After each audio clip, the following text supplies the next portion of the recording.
जय माता दी। सभी को शारदीय नवरात्रि की ढेरों शुभकामनाएं।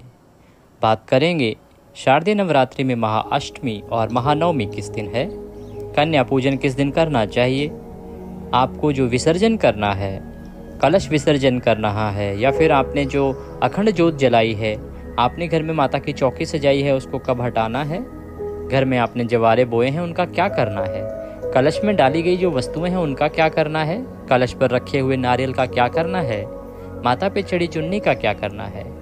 इस प्रकार से 9 दिन की जो पूजा हुई है, आपने जिस भी प्रकार से पूजा की है, आपने 9 दिन व्रत रखे हैं या कोई पाठ किया है या आपने 2 व्रत रखे हैं, जिस भी प्रकार से आपने इन 9 दिनों में माता भगवती की कृपा पाने के लिए पूजा की है, तो उसमें आपको किस वस्तु का क्या करना है, ये संपूर्ण जानकारी आपको अगले कुछ मिनट में प्रदान की जाएगी। जो जानकारी है वो ज्योतिष शास्त्र और पंचांग पर आधारित होगी।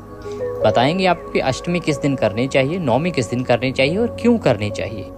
पहले नवरात्रे पर माँ आदिशक्ति की पूजा करने के लिए हमने जवारे बोए थे, कलश की स्थापना की थी और हमने दुर्गा सप्तशती का पाठ आरंभ किया था, साथ ही दुर्गा कवच का पाठ आरंभ किया था। तो आपने जो चौकी सजाई है, तो आपने जो पूजा की है उसका विसर्जन होता है शास्त्र अनुसार 10वें दिन, अर्थात 9 दिन आप पूजा करेंगे, 9 रात आप पूजा करेंगे, 10वां दिन जो होगा उस दिन आपको इसका विसर्जन करना चाहिए। इस प्रकार से 10वां दिन होगा 12 तारीख को। 12 को आप विसर्जन करें, 12 तारीख को विसर्जन करेंगे क्योंकि 12 को ही दशहरा भी है सायंकाल को, तो या तो आप उस दिन विसर्जन कीजिए।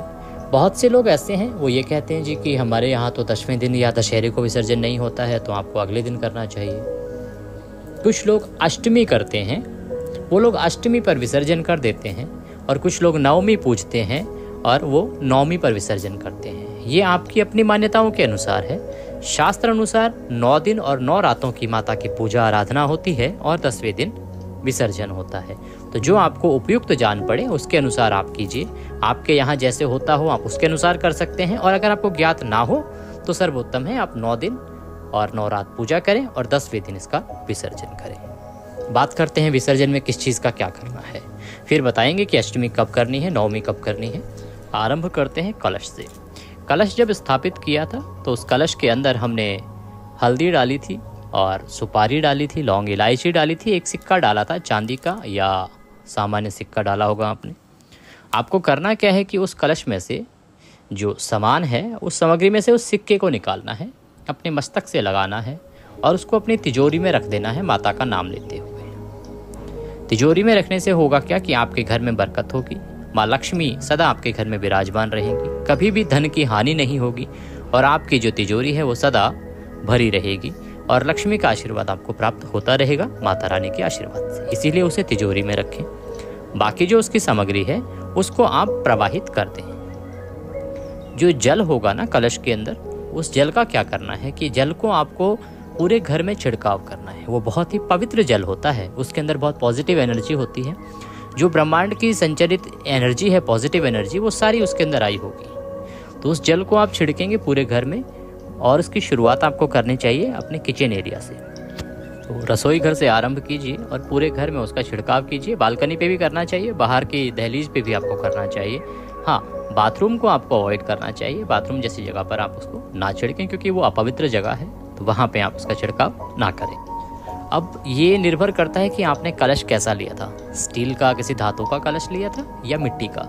मिट्टी का कलश जब रखते हैं तो कई बार पानी बहुत कम बचता है, बाकी सारा पानी सोख लिया जाता है मिट्टी के द्वारा। तो कम पानी बचा हो तो आप उसको छिड़काव करें। अगर पानी अधिक बचा है तो उस पानी को आप पीपल पर अर्पित करें, तुलसी पर अर्पित ना करें।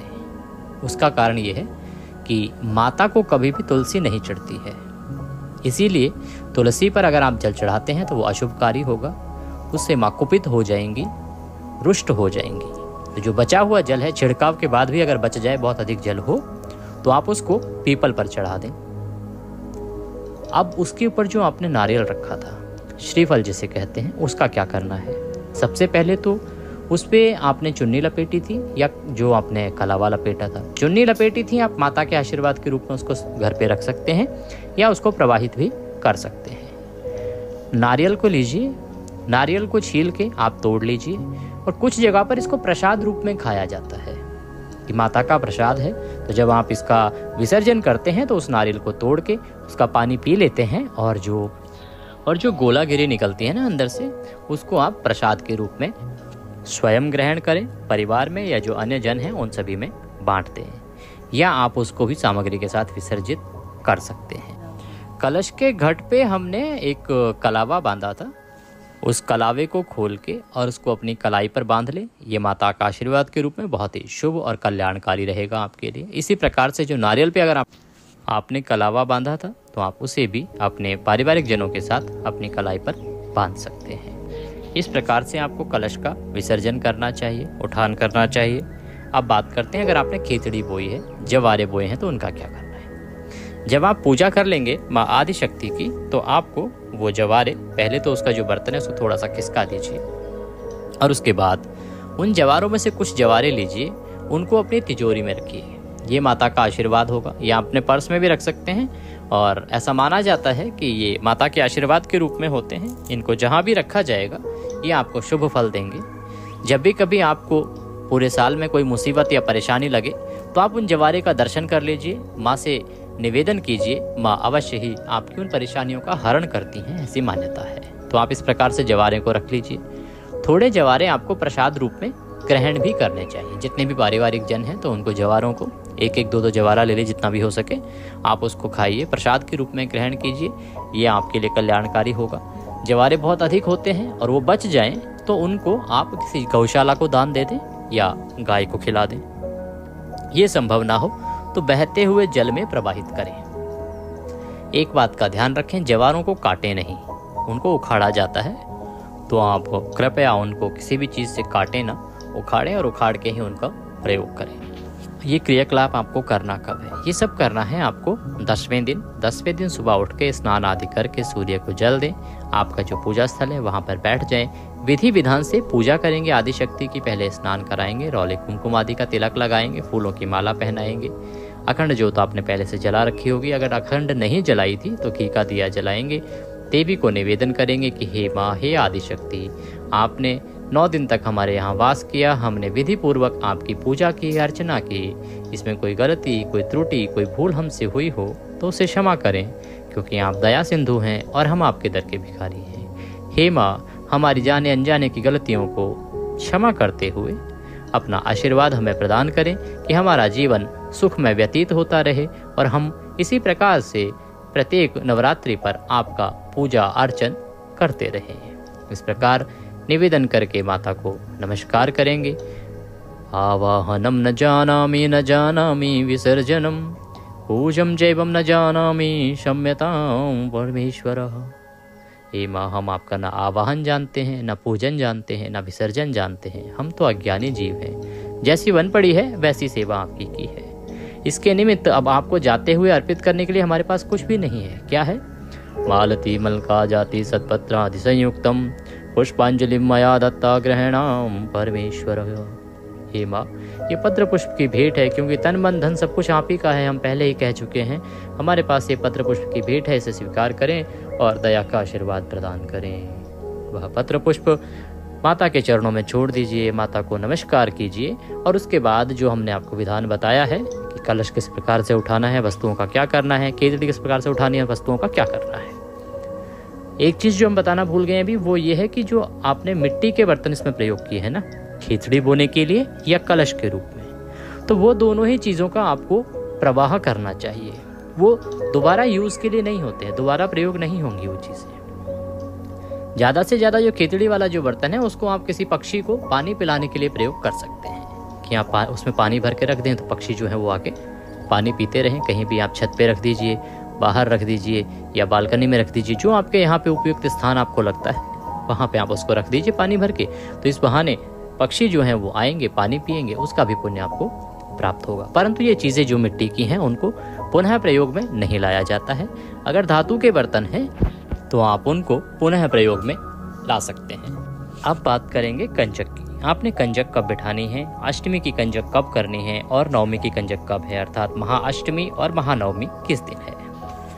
दुर्गा अष्टमी की बात करते हैं तो दुर्गा अष्टमी जो है आश्विन मास के शुक्ल पक्ष की अष्टमी तिथि आरंभ हो रही है 10 अक्टूबर को दोपहर को 12:35 पर और ये तिथि का समापन होगा 11 अक्टूबर को दोपहर को 12:05 पर। अब क्योंकि उदया तिथि मान के अनुसार ही अष्टमी का निर्धारण होता है, 10 तारीख को तो दोपहर को आएगी, तो आप 10 तारीख को तो बिल्कुल भी अष्टमी नहीं कर सकते। 11 तारीख को आपको अष्टमी करनी चाहिए, अष्टमी की कंजकें बिठानी चाहिए, कन्या पूजन आपको करना चाहिए अगर यहाँ अष्टमी आपके यहाँ मनती है तो। अगर आपके यहाँ पे मनती है नवमी, तो नवमी क्या आप 11 तारीख को कर सकते हैं या 12 को करेंगे? देखिए, नवमी तिथि की शुरुआत जो है वो हो रही है 11 अक्टूबर को दोपहर को 12:06 से, और ये समाप्त होगी 10:55 पर। अब बहुत सारे लोग जो है वो 11 तारीख को नवमी करने की सलाह दे रहे हैं। हमारी सलाह ये है कि अगर आप उदय तिथि मान को देखें तो उदय तिथि मान के अनुसार 11 तारीख को अष्टमी है, 11 तारीख को 12 बजे तक अष्टमी रहेगी और सूर्य उदय भी अष्टमी में होगा। तो नवमी की जो पूजन आप कंजक पूजन करते हैं वो आपको 12 को ही करना चाहिए। 12 को आप नवमी तिथि रहेगी 11:55 तक, तब तक आप उस कन्या पूजन को कर लें। सुबह सुबह किया जाता है कन्या पूजन, तो आप उसको पूर्ण कर लें। अगर आप 12 बजे के बाद करना चाहते हैं तो आप 11 को कर सकते हैं। तो जो आपको उचित जान पड़े, आपकी सुविधा के अनुसार हो, उसके अनुसार आप कर सकते हैं। क्योंकि दशहरा तो सायंकाल को ही मनाया जाता है और सायंकाल को दशहरा होगा भी 12 को, तो इस प्रकार से 12 को रावण दहन भी है, दशहरा भी है, और सुबह आप 10:50-55 तक कंजकें कर सकते हैं, नवमी मना सकते हैं। इस प्रकार से आप महाअष्टमी महानवमी पर कंजकें बिठाइए, विसर्जन कीजिए, माता का पूजन कीजिए, और तब तक हमारे चैनल पर सुनाई जा रही दुर्गा सप्तशती और दुर्गा कवच का आनंद लीजिए, माता का आशीर्वाद प्राप्त कीजिए। माता सबका कल्याण करें।